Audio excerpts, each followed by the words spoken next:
जय हिंद दोस्तों, हमारे YouTube channel UPSC PSC with Manisha में आप सभी का स्वागत है। आज की वीडियो में मैं जानकारी दूंगी कि इंडियन फॉरेस्ट सर्विस का जो एग्ज़ाम है वो किस प्रकार से होता है, उसका सिलेबस क्या है, एग्ज़ाम किस पैटर्न में होता है और उसके बाद जब आप इंडियन फॉरेस्ट सर्विस में सेलेक्ट हो जाएंगे तो उसकी ट्रेनिंग कहाँ होती है और किस प्रकार से होती है, इसके बारे में मैं जानकारी इसी वीडियो में मैं दूंगी। सबसे पहले मैं जानकारी दे दूं कि इंडियन फॉरेस्ट सर्विस में आपको जाने के लिए UPSC civil service exam qualify करना होगा और उसमें अपना प्रीफरेंस जो है वो इंडियन फॉरेस्ट सर्विस रखना होगा। साथ में मैं जानकारी दे दूं कि इंडियन फॉरेस्ट सर्विस में जाने के लिए जो एलिजिबिलिटी है वो है कि साइंस बैकग्राउंड के लोग हैं वही अप्लाई कर सकते हैं।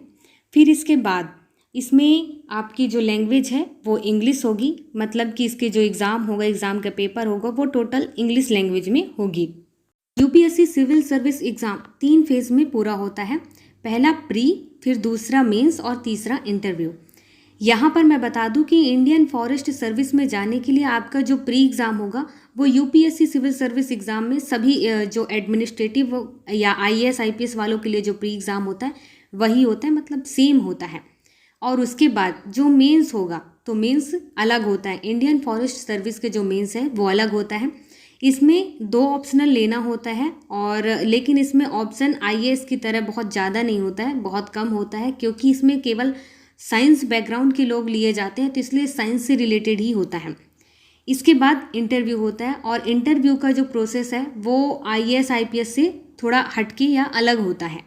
यहाँ पर मैं एक छोटी सी जानकारी दे दूँ कि इंडियन फॉरेस्ट सर्विस में इंटरव्यू के बाद डायरेक्ट सिलेक्शन नहीं होता है, बल्कि सिलेक्शन कंफर्म करने के लिए उससे पहले एक टास्क दिया जाता है जिसमें मेल को 4 घंटे में 25 किलोमीटर चलना होता है और फीमेल को 4 घंटे में 14 किलोमीटर चलना होता है।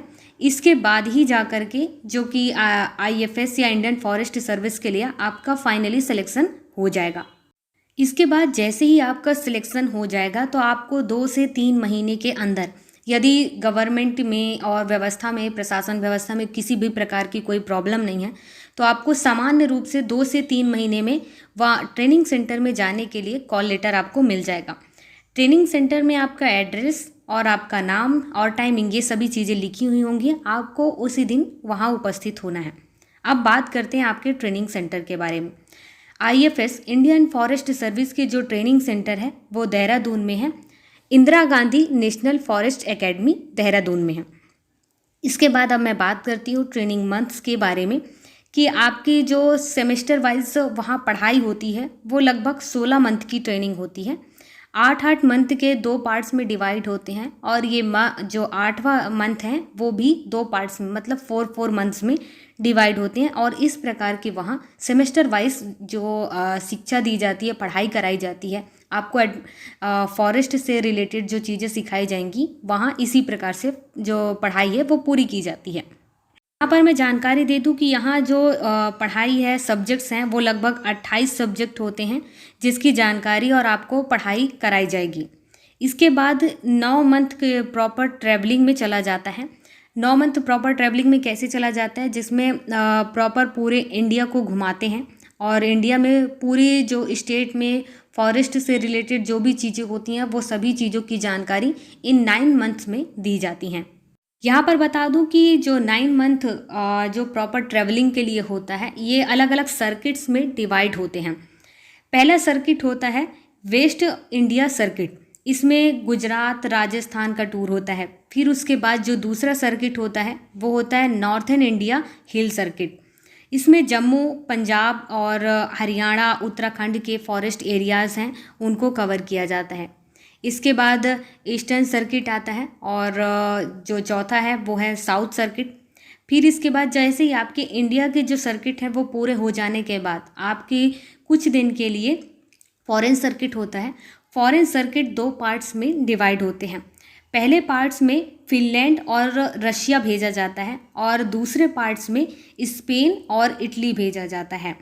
तो यहाँ पर आपको दिखा दें कि जो बाहर फॉरेन सर्किट में भेजा जाता है तो वहाँ जो बैच हैं या ग्रुप्स हैं उनको 2 पार्ट्स में डिवाइड करके फिर अलग अलग भेजा जाता है। पहले ग्रुप को अगर फिनलैंड और रसिया भेजा गया तो दूसरे ग्रुप को स्पेन और इटली भेजा जाता है। तो इस प्रकार से फॉरेन जो सर्किट है वो पूरा होता है।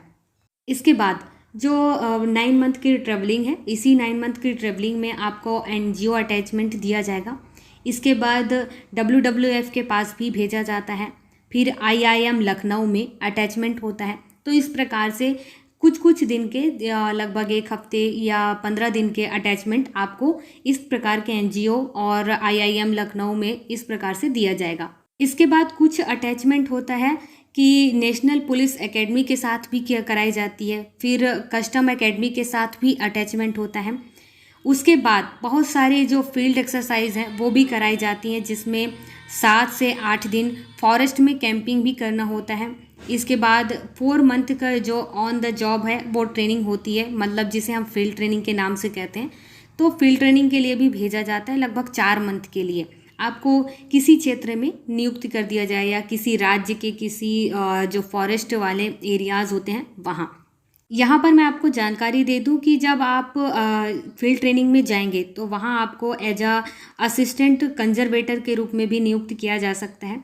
उसके बाद कुछ साल आपको काम करना होगा या कुछ समय के लिए, उसके बाद ही जा कर के आपको DFO डिस्ट्रिक्ट फॉरेस्ट ऑफिसर की तरह काम करने के लिए आपको नियुक्त कर दिया जाएगा। इसके बाद मैं एक छोटी छोटी जानकारियाँ दे दूँ कि जैसे ही आपका UPSC सिविल सर्विस एग्ज़ाम में सिलेक्शन हो जाएगा तो सिलेक्शन होने के बाद आपको जो कॉल लेटर मिलेगा उस कॉल लेटर में पहले आपको फाउंडेशन ट्रेनिंग के लिए बुलाया जाता है। फाउंडेशन ट्रेनिंग के लिए जो IFS वालों के लिए है, तो यहाँ पर जो ट्रेनिंग है वो या तो लवासना में होगा, फिर या तो MCHRD हैदराबाद में हो सकता है या RCPV नरोना भोपाल में कराते हैं। इन तीनों में से कहीं भी हो सकता है। ये आपके कॉल लेटर में लिखा हुआ होगा कि आपके जो फाउंडेशन कोर्स है वो कहाँ होगा। तो यहाँ पर ट्रेनिंग में जो समय है लगभग 24 से 25 मंथ का पूरा समय लग जाता है। फिर यहाँ जो छोटी छोटी व्यवस्थाएं हैं वो स्पोर्ट्स रिलेटेड सारी व्यवस्थाएं होती हैं। आपकी फ़िटनेस से रिलेटेड सारी व्यवस्थाएं की जाती हैं, जैसे जिम में सारे सामान उपलब्ध होते हैं वैसे ही आपके ट्रेनिंग सेंटर में भी सारी फिटनेस रिलेटेड जो सामान है वो मशीनें हैं वो उपलब्ध कराई जाएंगी। यहाँ पर एक छोटी सी जानकारी दे दूँ कि आपको जो फिटनेस से रिलेटेड जो गेम होते हैं वो वहाँ आपको ट्रेनिंग सेंटर में रोज़ाना मतलब खेलना ही होगा, जिनमें से लगभग 3 गेम जो है वहाँ कंपलसरी है कि आपको खेलना ही होगा। फिर उसके बाद जो एक वीक होता है, जनरली वीक में जो स्मॉल ट्रैक होते हैं वहाँ लेके जाया जाता है। फिर यहाँ इंडियन फॉरेस्ट सर्विस के ऊंचे जो पदाधिकारी होते हैं उनके हफ्ते 2 हफ्ते या महीने में लेक्चर्स होते हैं वो भी अटेंड करना होता है। दोस्तों यह तो रही ट्रेनिंग से रिलेटेड जानकारी, एग्ज़ाम से रिलेटेड जानकारी। अब बात करती हूँ इसकी स्कोप के बारे में। कई लोग यह समझते हैं कि IFS की जो सर्विस में है ऑफिसर को हमेशा जंगल में रहना होता है, हमेशा पेड़ पौधे से रिलेटेड काम ही करना होता है। तो यहाँ पर बता दूँ कि ये सब चीज़ें ऐसी नहीं होती है। आपको जंगल में नहीं रहना है, आपको स्टेट का जो हेडक्वार्टर है वहाँ रहना होगा, और जहाँ कई सारे जो बड़े बाकी अधिकारी होते हैं, आपके उच्चाधिकारी होंगे, उनके साथ ही आपको काम करना होता है। अब यहाँ पर एक छोटी सी जानकारी और दे दूँ कि हमेशा फॉरेस्ट रिलेटेड काम नहीं होता है। IFS में और भी कई सारे जो पोस्ट होते हैं वो आपको दे दिए जा सकते हैं। यहाँ पर मैं बता दूं कि IFS में एक साथ कई सारे पोस्ट होते हैं, जैसे कि ट्राइबल डेवलपमेंट रिलेटेड स्कोप है, इसी में वाइल्ड लाइफ रिलेटेड स्कोप है, और urban forestry, social forestry and eco tourism development से रिलेटेड स्कोप भी होता है, तो और पॉल्यूशन कंट्रोल से रिलेटेड स्कोप होता है। तो इस प्रकार के जो IFS में कई सारे अलग अलग जो स्कोप हैं वो होते हैं। आपको जिसमें इंटरेस्ट हो आप उसमें जा सकते हैं। दोस्तों यह है IFS इंडियन फॉरेस्ट सर्विस से रिलेटेड सभी जानकारी। अगर आपको कोई और भी जानकारी चाहिए या इस वीडियो में वो जानकारी नहीं मिल पाई हो तो आप हमें कमेंट बॉक्स में कमेंट ज़रूर करें। Thank you.